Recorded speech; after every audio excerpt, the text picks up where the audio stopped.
One of them was Rotary's water project.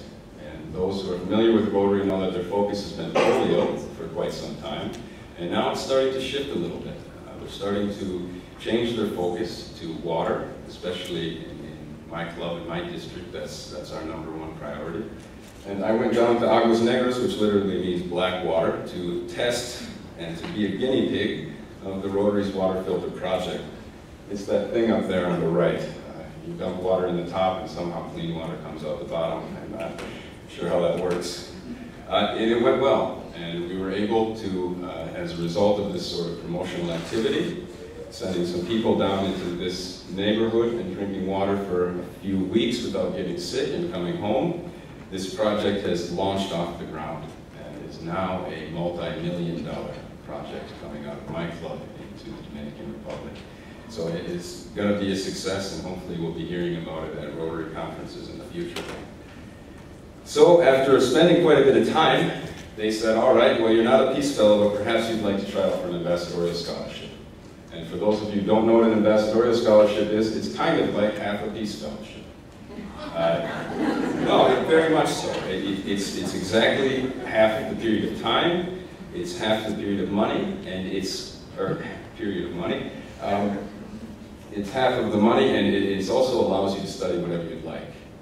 A lot of people that get involved with the Peace Fellowship, or everybody that's involved with the Peace Fellowship, has to study peace and conflict resolution. As an ambassadorial scholar, you can study music, you can study politics, you can study mathematics, you can do whatever you want.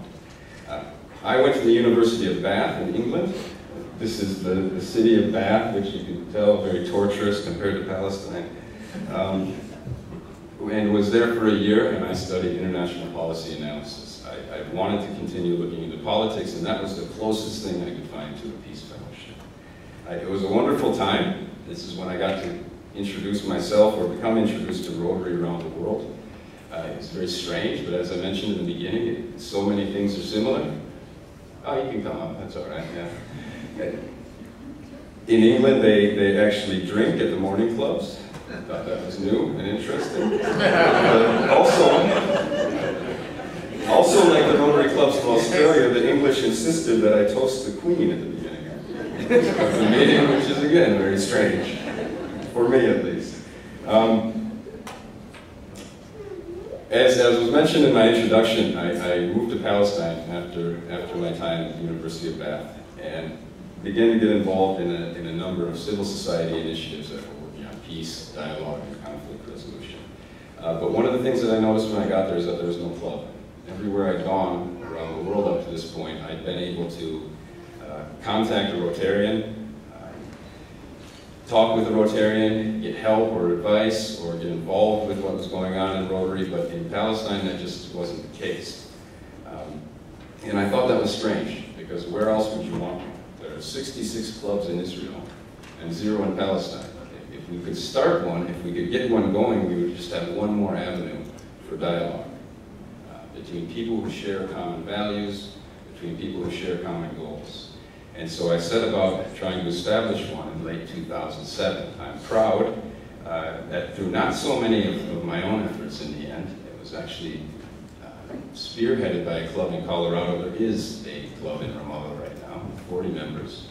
They're carrying out a large number of projects. Any Rotarians who have clubs that want to partner with them, I'll certainly facilitate that. And I got involved in Palestine in a very similar way that I did in the United States. I like working with lots of different organizations. I like trying to find ways that these organizations can fit together and avoid that redundancy and work together. So while there, I did work with the universities. I worked with a number of NGOs focused on democracy and peace. I worked with a couple of theaters. I worked with several joint Israeli-Palestinian organizations. I continued working with Rotary because, as Masa mentioned, I work with an organization called Combatants for Peace. It's former Israeli soldiers and Palestinian fighters who get together and work towards a common resolution. It was a pretty revolutionary organization and pretty young and small when I found them. So when they asked me to come and work for them, they had very little money to pay me. And so Rotary decided to. So long after my ambassadorial scholarship, I was employed by Rotary for 4 months to work in peace and conflict resolution. This is the Rotary Club of Ramallah. I'm just throwing this in there so you can see their bright, shiny faces. It's a wonderful club. It meets at the Movenpick Hotel. 5-star meals, and more expensive than I can afford, that's for sure. After being in Palestine for a number of years, I decided that I was going to look at the fellowship again. I don't know why, because I had already had a master's, so some people are still asking, what are you doing here? And in the beginning, that actually bothered me. What am I doing here? I've been working already. I don't need to go back to school. I was completely wrong. This university is excellent. I learned more in the first 2 months here than I did in my previous master's degree. This university has the facilities to take care of us in a way that's not matched in any of the others. And I have visited Berkeley, I have visited Duke, I have visited Bradford. And I'm sure that if this were polled, or if this is measured, that the University of Queensland will come out on top of any of these other institutions, even if they are outstanding.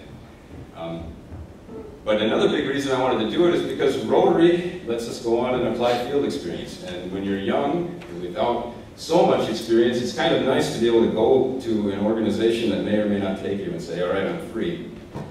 Rotary's going to pay for me to be here. And so I can just come and learn. I don't have to be a professional. I don't have to be an expert yet. I went to work with the International Labor Organization in Jerusalem. I focused on workers' rights and a decent work country program for the ILO over the next 10 years. It went very well. I'm happy about it. I learned a lot about UN bureaucracy, which was an interesting part of the experience. And I returned to live on Stradbroke Island, as was mentioned, to work on my thesis. I was not simply relaxing out there. There's 2 things here that I want to mention because people are in this room. And again, just to tie back into how Rotary affects this. When I went to Stradbroke Island, the first thing I did was call a Rotarian, and they found me my campsite, and they brought me there, etc. When I looked for an AFE, one of the first things I did was talk to other Rotarians, and I was approached by one that's in this room right now. It's not always easy to find a job. It's not always easy to find contacts for a job. But a young lady named Suzanne asked me if I was interested in meeting her friend who's working in Israel. And I said, yes, that would be wonderful. It turns out her friend is the head of all 29 UN agencies operating in the region, and he's the one that managed to sort me out with this. Okay, I want to close, and I want to leave a lot of time open for questions about what I think, because very soon I won't have to talk about Rotary in third person. I'm going to become engaged in it. In my local community, in St. Joseph, Michigan, in Ramallah, and hopefully internationally. And one of the things that I would like to see out of Rotary, one of the things that I would like to see continue or expand out of Rotary is that it becomes a more political organization. That it doesn't run away from offending people one way or the other. And it's very difficult to do when you have 196 countries involved.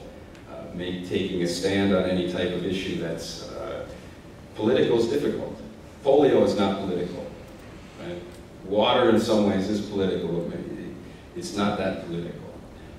For me, I would like Rotary to start getting involved with actual conflicts. Getting involved and taking a side. Getting involved and using their massive amounts of resources and influence and credibility to start resolving conflicts directly. And that's it for today.